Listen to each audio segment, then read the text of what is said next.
श्रावण सोमवार व्रत कथा। शिव शक्ति की सोमवार व्रत कथा। श्रावण सोमवार की कथा के अनुसार अमरपुर नगर में एक धनी व्यापारी रहता था। दूर दूर तक उसका व्यापार फैला हुआ था। नगर में उस व्यापारी का सभी लोग मान सम्मान करते थे। इतना सब कुछ होने पर भी वह व्यापारी अंतर मन से बहुत दुखी था, क्योंकि उस व्यापारी का कोई पुत्र नहीं था। दिन रात उसे एक ही चिंता सताती रहती थी।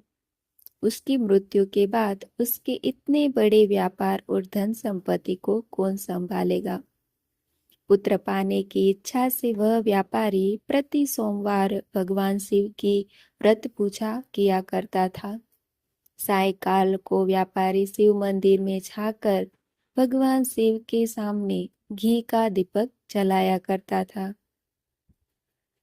उस व्यापारी की भक्ति देखकर एक दिन पार्वती ने भगवान शिव से कहा, हे प्राणनाथ, यह व्यापारी आपका सच्चा भक्त है। कितने दिनों से यह सोमवार का व्रत और पूजा नियमित कर रहा है। भगवान, आप इस व्यापारी की मनोकामना अवश्य पूर्ण करें। भगवान शिव ने मुस्कुराते हुए कहा, हे पार्वती, इस संसार में सबको उसके कर्म के अनुसार फल की प्राप्ति होती है। प्राणी जैसा कर्म करते हैं उन्हें वैसा ही फल प्राप्त होता है। इसके बावजूद पार्वती जी नहीं मानी। उन्होंने आग्रह करते हुए कहा, नहीं प्राणनाथ, आपको इस व्यापारी की इच्छा पूरी करनी ही पड़ेगी। यह आपका अनन्य भक्त है। प्रति सोमवार आपका विधि व्रत रखता है और पूजा अर्चना के बाद आपको भोग लगाकर एक समय भोजन ग्रहण करता है। आपको इसे पुत्र प्राप्ति का वरदान देना ही होगा। पार्वती का इतना आग्रह देखकर भगवान शिव ने कहा, तुम्हारे आग्रह पर मैं इसे व्यापारी को पुत्र प्राप्ति का वरदान देता हूँ, लेकिन इसका पुत्र 16 वर्ष से अधिक जीवित नहीं रहेगा।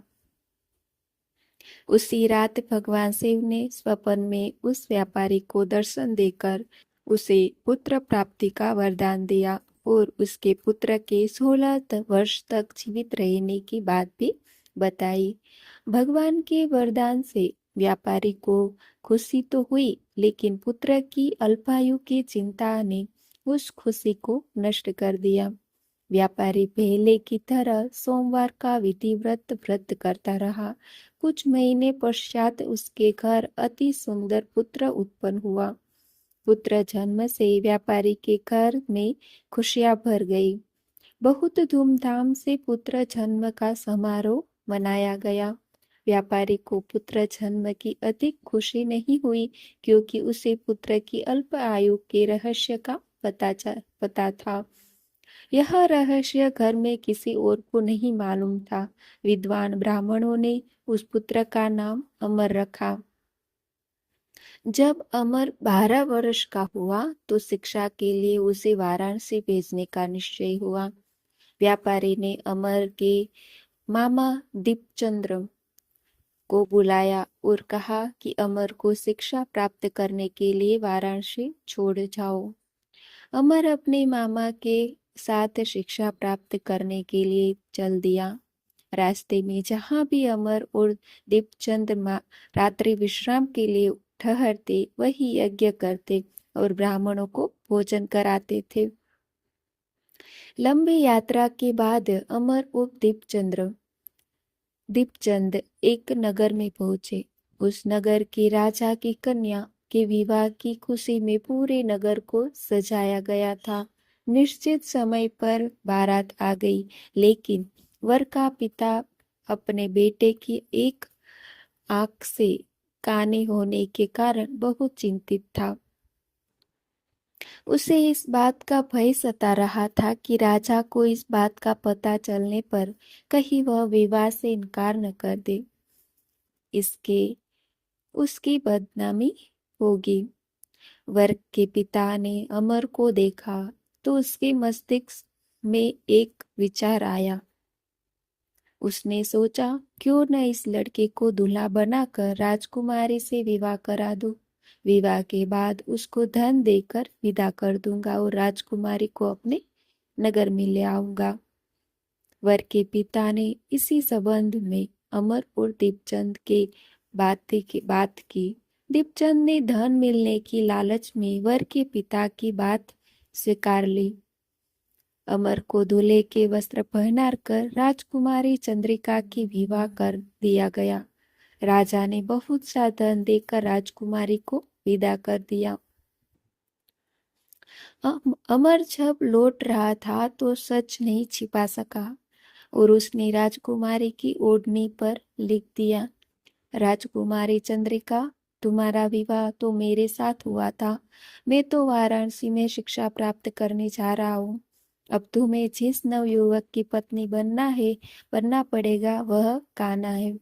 जब राजकुमारी ने अपनी ओढ़नी में लिखा हुआ पढ़ा तो उसने काने लड़के के साथ जाने से इनकार कर दिया। राजा ने सब बातें जानकर राजकुमारी को महल में रख लिया। उधर अमर अपने मामा दीपचंद के साथ वाराणसी पहुंच गया। अमर ने गुरुकुल में पढ़ना शुरू कर दिया। जब अमर की आयु 16 वर्ष पूरी हुई तो उसने एक यज्ञ किया। यज्ञ की समाप्ति पर ब्राह्मणों को भोजन कराया और खूब अन्न वस्त्र दान किए। रात को अमर अपने शयन कक्ष में सो गया। शिव के वरदान के अनुसार शयनावस्था में ही अमर के प्राण पखेरु उड़ गए। सूर्योदय पर मामा अमर को मृत देखकर रोने पिटने लगा। आसमान के लोग अभी एकत्र होकर दुख प्रकट करने लगे। मामा के रोने विलाप करने के स्वर समीप से गुजरते हुए भगवान शिव और माता पार्वती ने भी सुने। पार्वती जी ने भगवान से कहा, प्राणनाथ, मुझसे इसके रोने के स्वर सहन नहीं हो रहे। आप इस व्यक्ति के कष्ट अवश्य दूर करें। भगवान शिव ने पार्वती जी के साथ अदृश्य रूप से समीप जाकर अमर को देखा तो पार्वती जी से बोले, पार्वती, यह तो उसी व्यापारी का पुत्र है। मैंने इस 16 की वर्ष की आयु का वरदान दिया था। इसकी आयु तो पूरी हो गई। पार्वती जी ने फिर भगवान शिव से निवेदन किया, हे प्राणनाथ, आप इस लड़के को जीवित करें, नहीं तो इसके माता पिता पुत्र की मृत्यु के कारण रोकर प्राण त्याग कर देंगे। इस लड़के का पिता तो आपका परम भक्त है। वर्षों से सोमवार का व्रत करते हुए आपका भोग लगा रहा है।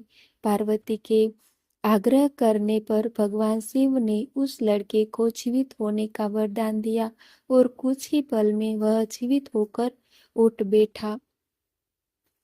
शिक्षा समाप्त करके अमर मामा के साथ अपने नगर की ओर चल दिया। दोनों चलते हुए उसी नगर में पहुंचे जहां अमर का विवाह हुआ था। उस नगर में भी अमर ने यज्ञ का आयोजन किया। समीप से गुजरते हुए नगर के राजा ने यज्ञ का आयोजन देखा। राजा ने अमर को तुरंत पहचान लिया। यज्ञ समाप्त होने पर राजा अमर और उसके मामा को महल में ले गया और कुछ दिन उन्हें महल में रखकर बहुत सा धन वस्त्र देकर राजकुमारी के साथ विदा किया। रास्ते में सुरक्षा के लिए राजा ने बहुत से सैनिकों को भी साथ भेजा। दीपचंद ने नगर में पहुंचते ही एक दूत को घर भेजकर अपने आगमन की सूचना भेजी। अपने बेटे अमर के जीवित वापस लौटने की सूचना से व्यापारी बहुत प्रसन्न हुआ। व्यापारी ने अपनी पत्नी के साथ स्वयं को एक कमरे में बंद कर रखा था। भूखे प्यासे रहकर व्यापारी और उसकी पत्नी बेटे की प्रतीक्षा कर रहे थे। उन्होंने प्रतिज्ञा कर ली थी कि यदि उन्हें अपने बेटे की मृत्यु का समाचार मिला तो दोनों अपने प्राण त्याग देंगे। व्यापारी अपनी पत्नी और मित्रों के साथ नगर के द्वार पर पहुंचा। अपने बेटे के विवाह का समाचार सुनकर पुत्रवधू राजकुमारी चंद्रिका को देखकर उसकी खुशी का ठिकाना न रहा। उसी रात भगवान शिव ने व्यापारी के स्वप्न में आकर कहा, हे श्रेष्ठी, मैंने तेरे सोमवार के व्रत करने और व्रत कथा सुनने से प्रसन्न होकर मैं तेरे पुत्र को लंबी आयु प्रदान की है।